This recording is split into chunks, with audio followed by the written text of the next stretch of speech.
All right. Peace, peace, peace, peace. This is your boy Solar Mind back again. We're going to get it right this time. Okay. So, what's good with the people? Hit the like button when you come in the building, people.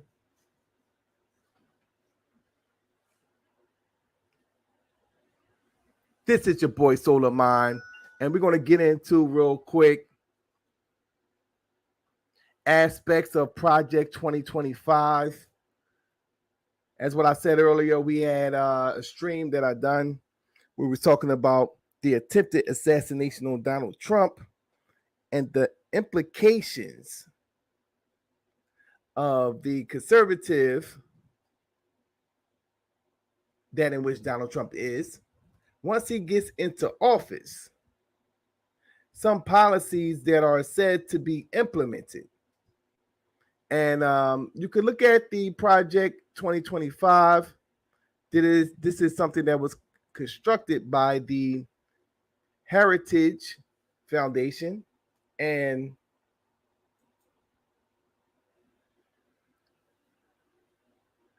the far right.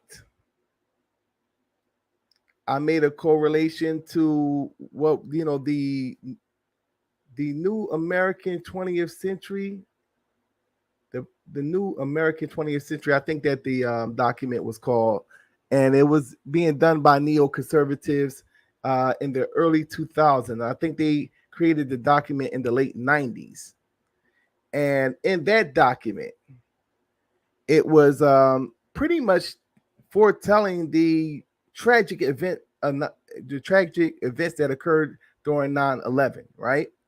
So we have another document coming to fruition, and it's entitled Project 2025, right?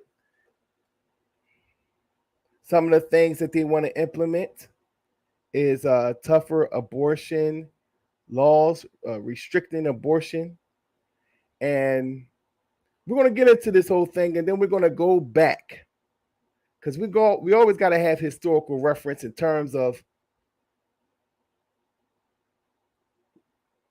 to get a better understanding of what's being implemented, should I say. And we'll have a better understanding once we can tie this thing into history, right? So we're going to kind of start from the top, just give you an overview of what's currently going on with the banning of the Roe versus Wade decision, them turning back on that decision somewhat. What's going on with the people? All right. So let's get into this whole thing, right?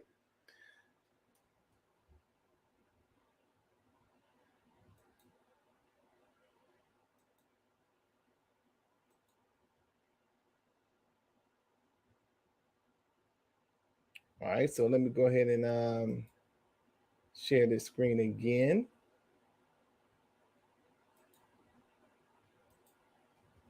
And we can get it started.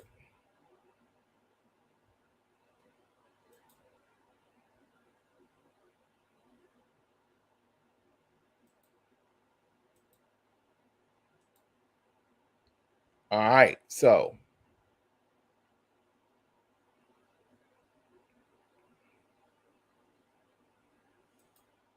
now we're working. All right, so what you see before you, right? We got on the far left, we got the slave states of 1850, right? The slave states and the free territories. As you can see, African Americans or the so-called African American was confided to the southern states. And in the middle, you see states that have restricted abortion rights, right? That'd be the red states, right?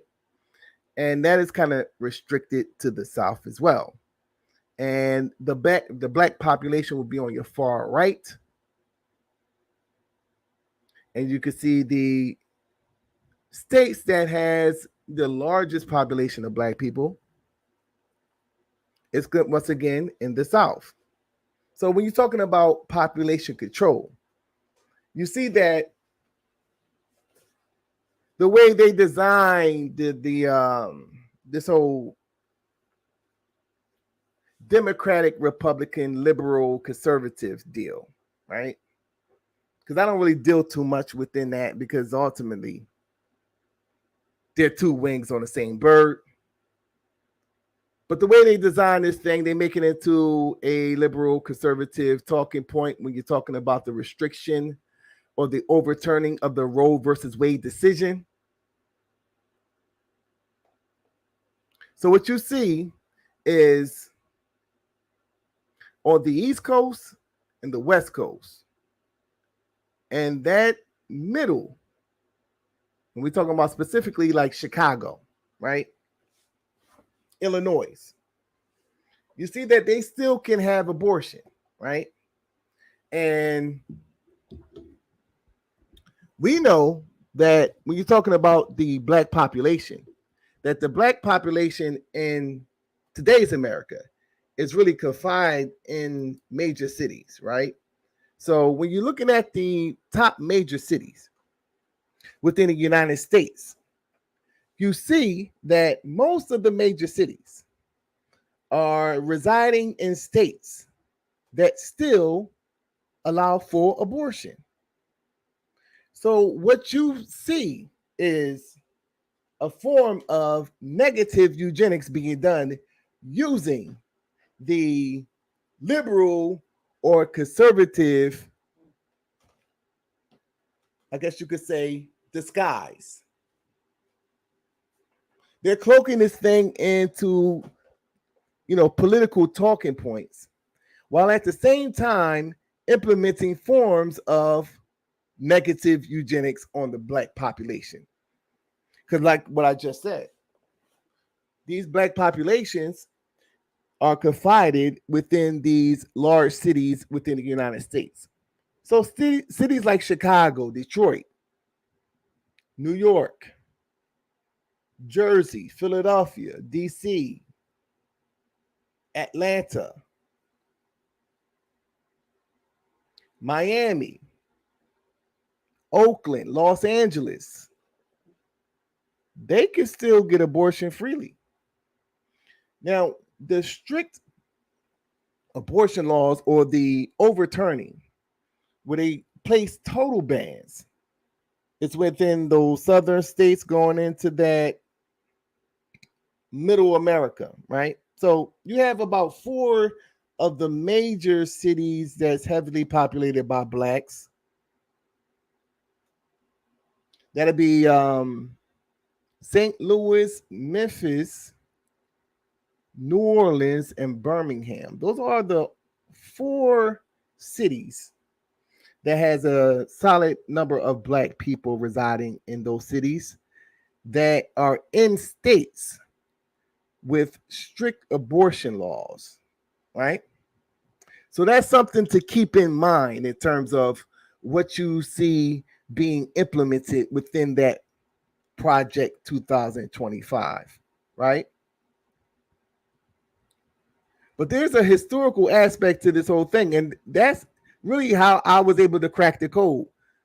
The reason why I was able to crack the code so easily is because I know what was being done historically. And when you see certain patterns, you can say, oh, they're trying to do X, Y, and Z. So even before I even did the exact research, I already knew what they were doing when they said, oh, we're going to give the power to the states. So when you give the power to the states, certain states are going to be allowing abortion more freely, and other states are going to be restricting abortion. And when I heard that a few years ago, in my brain computer, it automatically came up that, ultimately that, okay, they have a declining white population. So they're trying to find ways of, once again, getting the birth rate higher within the white population. But at the same time, they do not want the black population to grow significantly. So how can they implement certain laws whereas though they're restricting abortion in some places and they're allowing abortion in other places.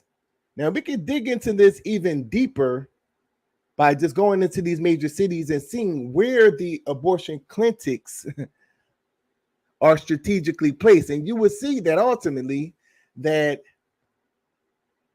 these abortion clinics, for the most part, reside in close proximity within the Black community, right?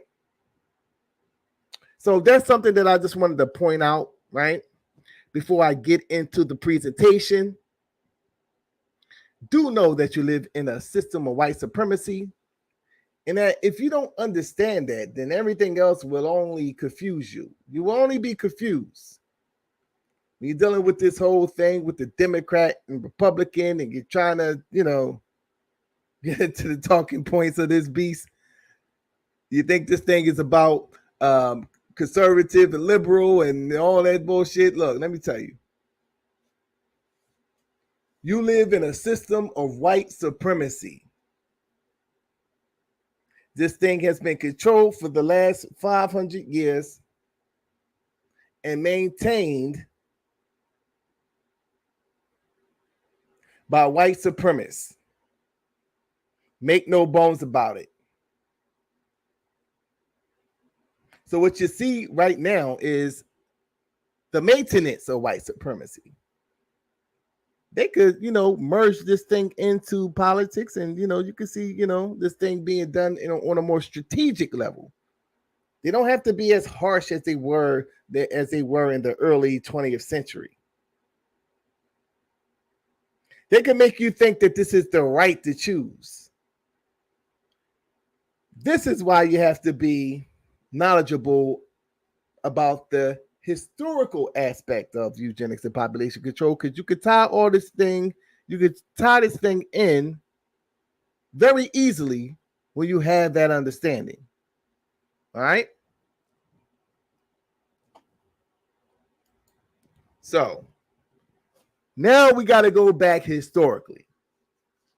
The man that you see before you goes by the name of Robert Malthus. Robert Malthus was a British scholar, and he came up with a theory, right? He came up with a theory in his essays on the principles of population, where he said that, well, if left unchecked, the Earth's population can override its capacity to produce food, right? And if that ever happens, he called that a Malthusian catastrophe, right? Within his theory, he says, however, that the Earth regulates itself through famine, disease, and war. Once again, you can find this in his 6 editions on an essay on the principles of population, right? It would be this man, Charles Darwin, who would read his works and say, okay, if that is the case, that if the Earth is regulating itself through famine, disease, and war, that the strongest would survive, obviously. Within the famine, the strongest people would survive through the famine.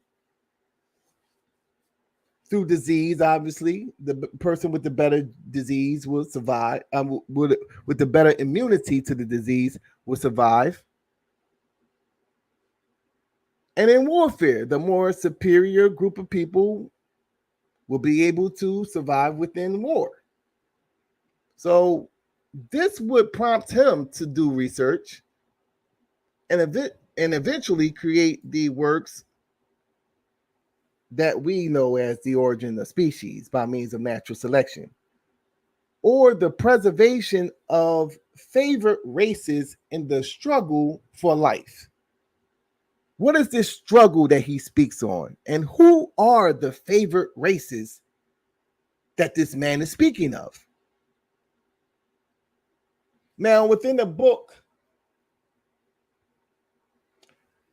if you were just to read it, and I mean, without any context to it, He's making a comparison to all different forms of species, whether it's giraffes with the longer necks.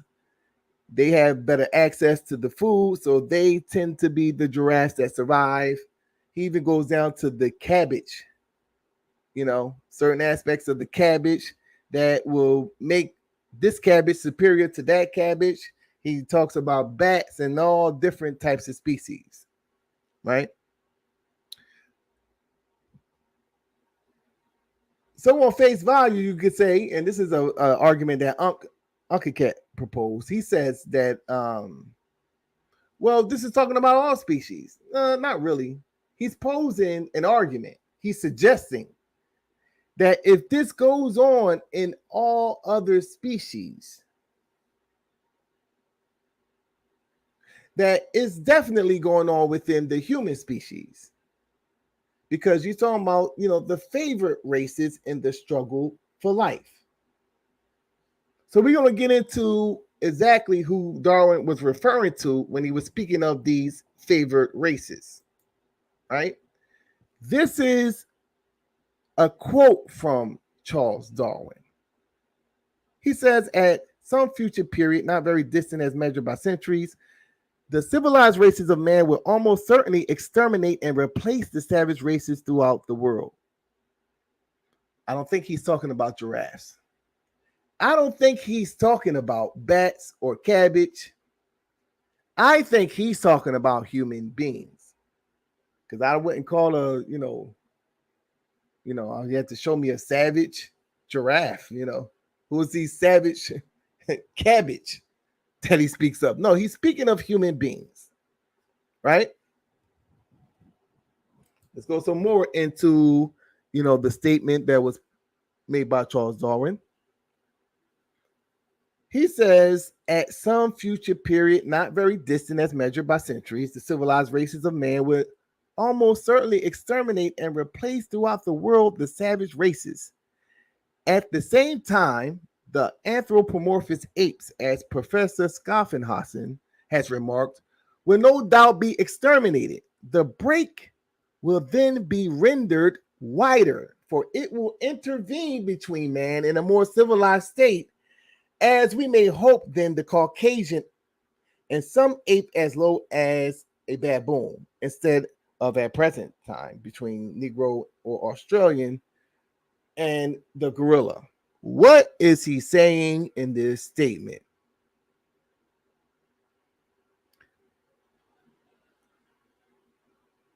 It's pretty much clear in the first sentence. The civilized races of man will exterminate the savage races. But then he gets into who the savage races are, right? He says the break will be then rendered wider, meaning that the Caucasian is at the apex of man, and the gorilla will be, the mammal that is on the lower end of the ape-like species that exists, right? So all the in between will be the Australian, the Negro, the Mongoloid. All those will be the in-between races that will lead up eventually to the apex, which will ultimately be the Caucasian, according to Charles Darwin. So when the civilized races exterminate the savage races, he says now the break will be rendered wider, meaning that once all these middle motherfuckers is eliminated, then you would just have the Caucasian and the ape-like species of the gorilla existing. So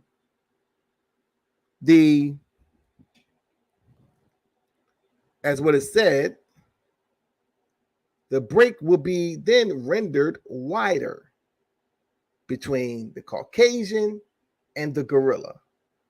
This is what he's saying. So what is the statement suggesting? It is suggesting that these in-between, gorilla-like, ape-like species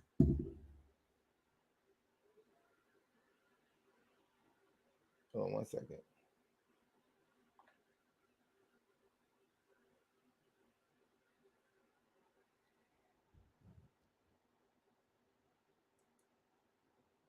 Okay, let me see. Uh,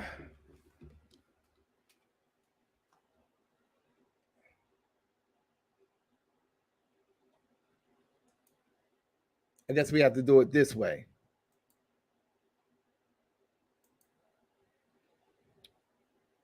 Okay, so what he's suggesting is that these ape-like gorilla species, once these middle ape-like species are exterminated, then you would have a wider break between Caucasians and apes. So ultimately, what he's saying is that these middle races are holding humanity back, and that will be the foundation of what eventually will evolve into eugenics and population control, right? So these are more statements from Charles Darwin. He said, "It is very true what you say about the higher races of men. When high enough, replacing and clearing off the lower races. In 500 years, how the Anglo-Saxon race would have spread and exterminated whole nations. In consequence, how much the human race, viewed as a unit, would have risen in rank." Once again, what he is suggesting is that the other races of humanity is holding back humanity, and that this is why we have to exterminate these other groups, and this is why the Anglo-Saxon race have to be pretty much the only race on the planet, as what he is suggesting, because in order for the unit of humanity to rise in rank, they cannot have subhuman groups existing. So he's suggesting that the Caucasian race or the Anglo-Saxon race is the apex of humans. And that if you're not of this stock, then you're holding humanity back. This man goes by the name of Thomas H. Huxley. A little bit of information on him, as what you can see. He earned the name of being called Darwin's bulldog because he was able to debate Darwin's theory of evolution more effectively, as some say more effectively than Charles Darwin himself. So he is the one that would begin to implement this philosophy into college circles and in intellectual circles, and eventually this philosophy being implemented within universities. You could go to college today and you could see that, they're telling you either about the creation story or the theory of evolution. That's all you're getting. And he did this through the X Club. This group of 9 men. You see, do some research on this X Club, because this X Club were the hitmen that were being pushed into the universities to debate the theory of evolution as proposed by Charles Darwin. This is an intellectual revolution that you're seeing before your eyes. They're changing the scope of how we perceive creation to be.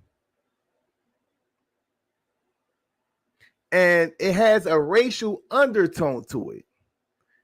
All these things we have to keep in mind, because this is the foundation of what is now blossoming into what we're seeing today.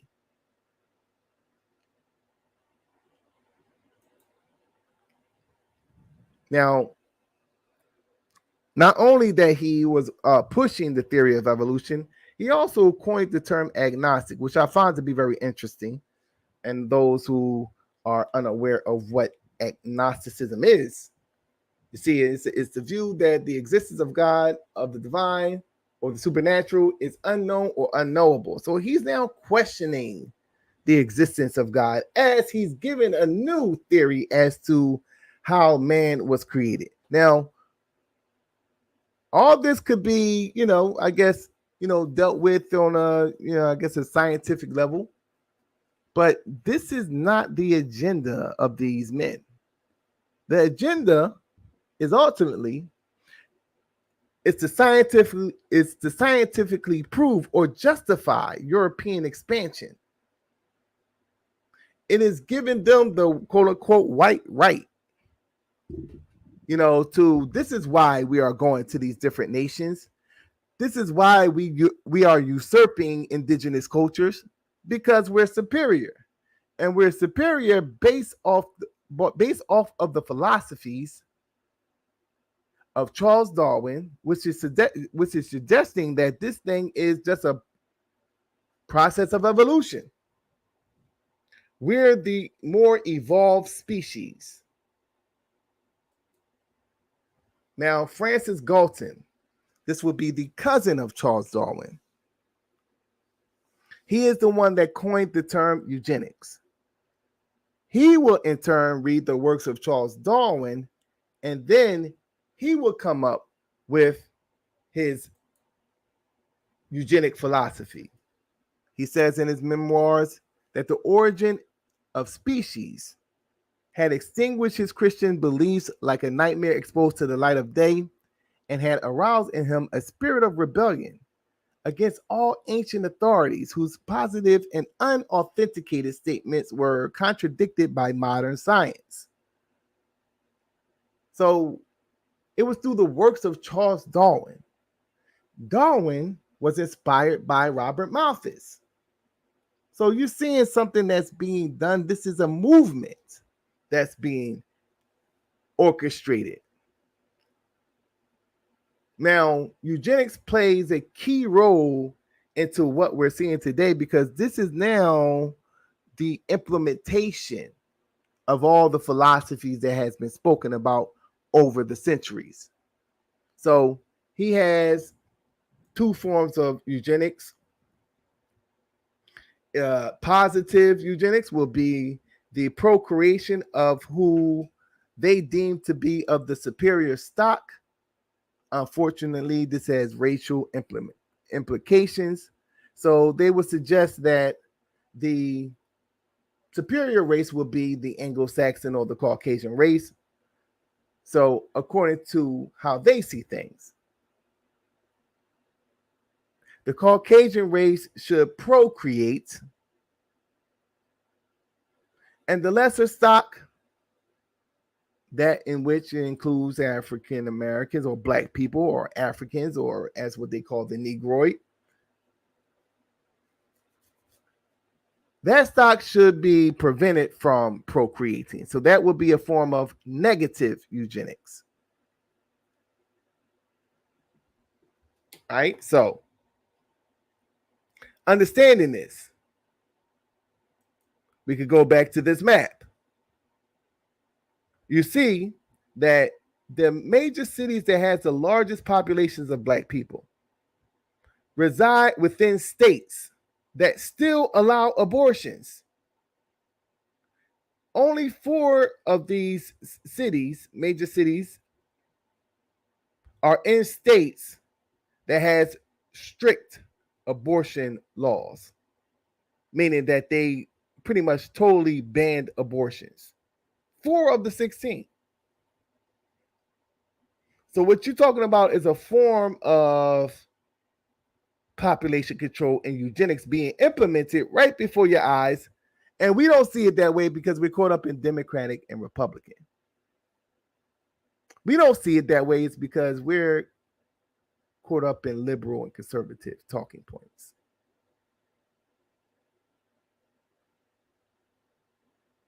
If you don't understand the system of white supremacy, everything else will confuse you. All right, so I want to get into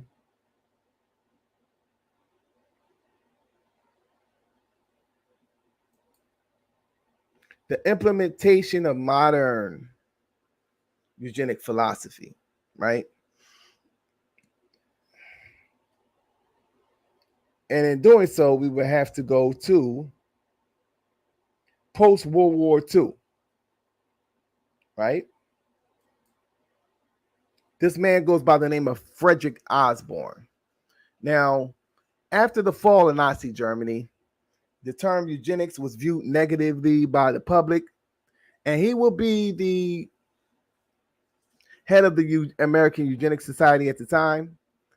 And he had to come up with ways of still implementing eugenics without using the term eugenics. He would be the one that began to do the cosmetic changes within the eugenic movement. And this is where you see the transition of eugenic terms that was, eugenic terms that was being suggested, that eugenic terms are for before World War II, being being changed to genetic terms that in which we see to this day. So when you're talking about genetics, you're talking about a form of eugenics, and they speaking in code language at this point. And it's began with this man by the name of Frederick Osborn, right? So it says, one of Frederick Osborn's colleagues suggested that he redefine eugenics to include concern with all conditions affecting the life prospects of new human beings at birth. And these are some of the things that they wanted to implement.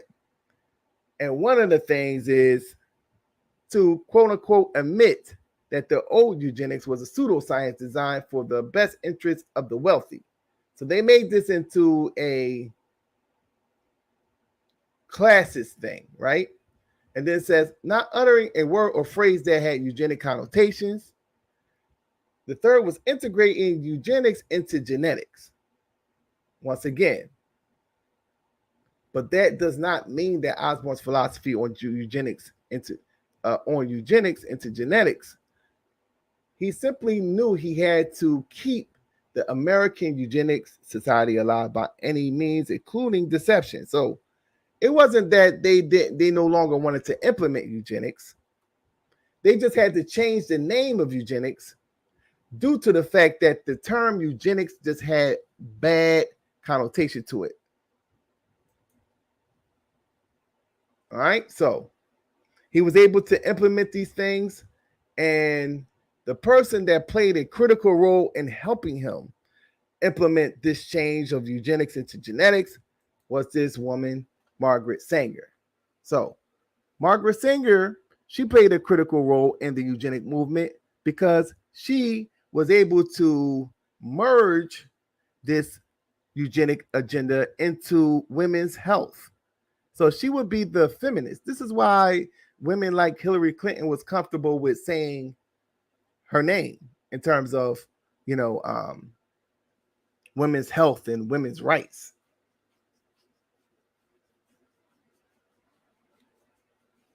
We live in a backwards universe. What we call women's health is the sterilization of women.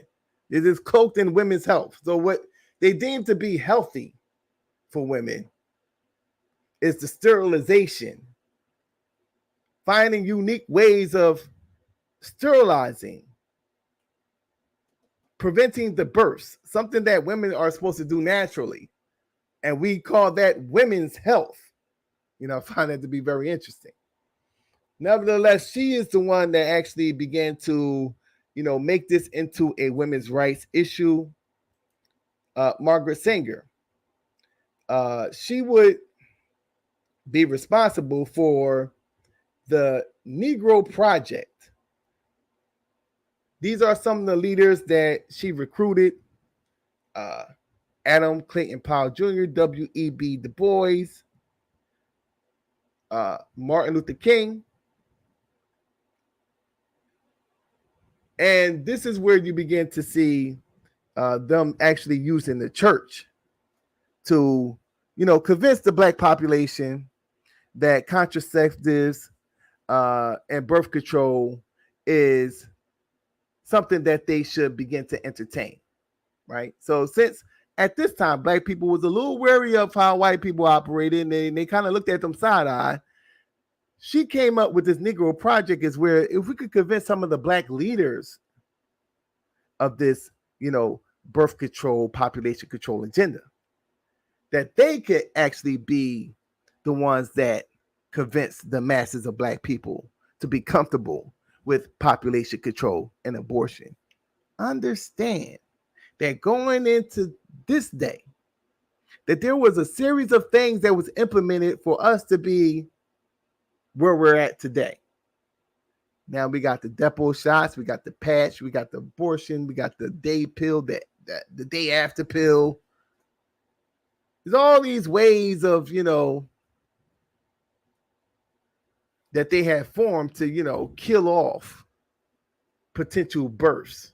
And obviously the Negro Project has been done almost to perfection, because we see that the black family or the black woman has the highest rates of abortion in the United States, right?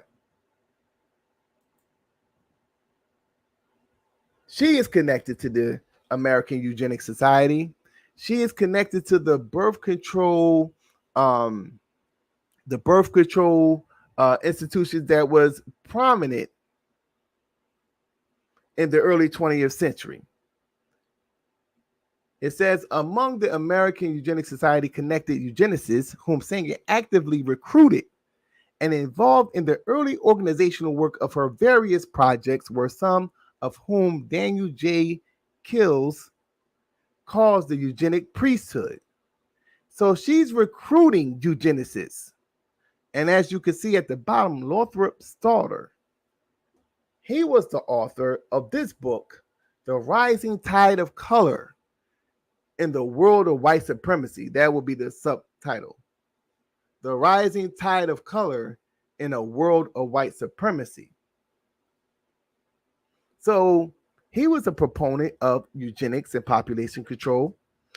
And he was more so on the negative eugenic aspect of things, meaning that we should focus in on the prevention of the lower races from producing. He do not want these lower races producing. He wants to implement policies and legislation to prevent, at this time, non-whites from producing more children, right? This eugenic priesthood, as you can see, there were in all these organizations that were for the implementation or the, implementation of, eugenic legislation. So she made it a little more difficult for us to kind of crack the code as to what exactly is being done within the black population. Another good book to read is The Negro Problem in Modern Democracy. The Negro Problem in Modern Democracy. In that book, it talks about, it does a survey. I think that was done by the Carnegie Institute, I believe, or the Ford Foundation, one of them. And there was research done where they were interviewing whites of all backgrounds, whether liberal, conservative, and rich or poor. And they was asking them about the black population. And after they were done, this was done in, I believe, in the 1950s. This was being done in the 1950s. So what the white population agreed on is that, they all agreed that the black population should be lowered. But most of them said that, well, how are we going to do it? It should be done in a strategic way, is what the research is suggesting, that the white population were saying. But if we're going to lower their population, it has to be done in a strategic way. So now you have Margaret Sanger coming along. And she actually makes a statement. We cannot alarm them to make them think that we're trying to lower the population. They're going to do it in a more deceptive way, right? She says, Sanger entitled the June 1932 Birth Control Review, the Negro Number. And she recruited Black leaders to contribute articles in support of the eugenic cause. The most successful educational approach to the Negro is through a religious appeal, is what she said. She then goes on to state, we do not want word to get out that we want to exterminate the Negro population, and the minister is the man who can straighten out that idea if it occurs to any of their more rebellious members. At the bottom, that's another good book to read, Medical Apartheid by Harriet Washington, where she goes on to break down the history of eugenics, population control, and just the malpractice that was being done on Black people since we came into the hells of North America.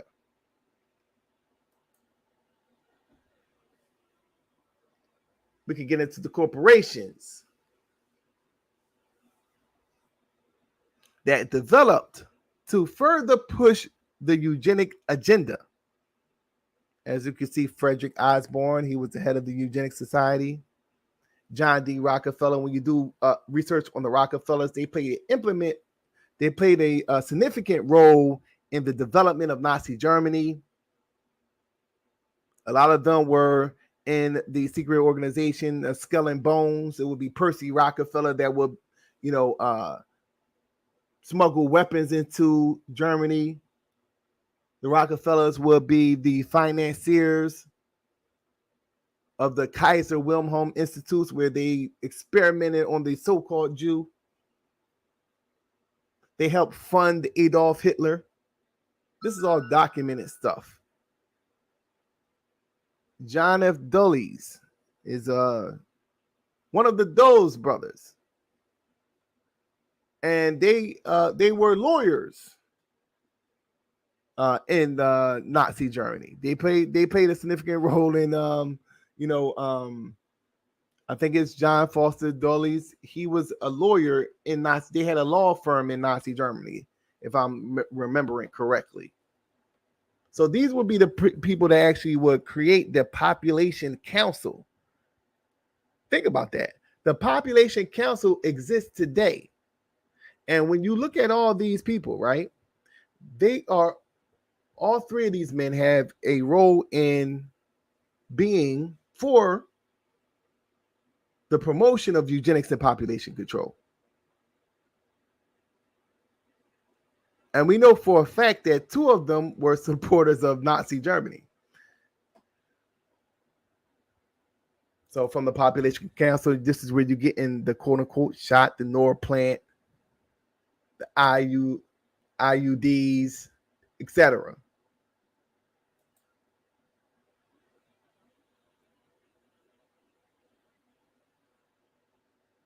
So what I'll do is I'll end it here for now.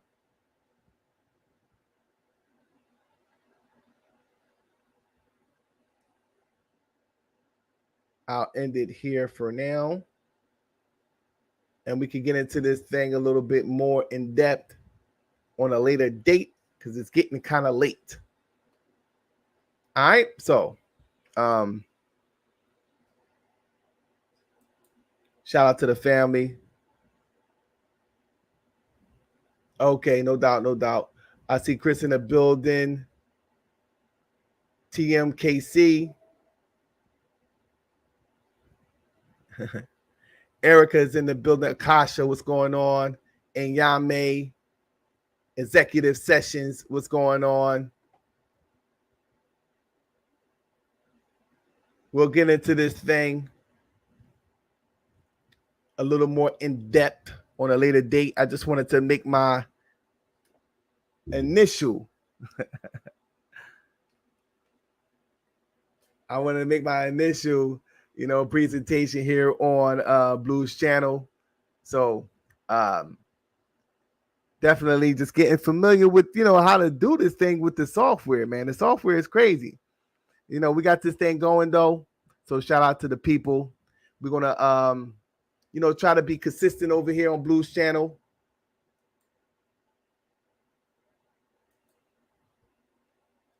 So I definitely will be back with more information. As you can see, I got slides for days on this topic.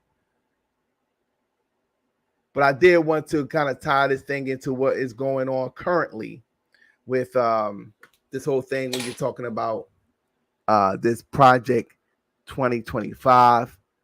I'm gonna do further research on that. I actually came across some good information, and it's gonna be a good presentation once I get this information together and tie everything in, because it looks like the project 2025 is just another form of what Reagan was implementing. And when you're talking about Ronald Reagan, you're talking about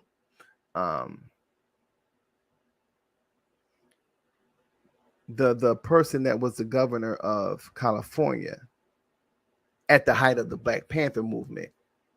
So a lot of the things that he, implemented, not only in California, but also once he became president,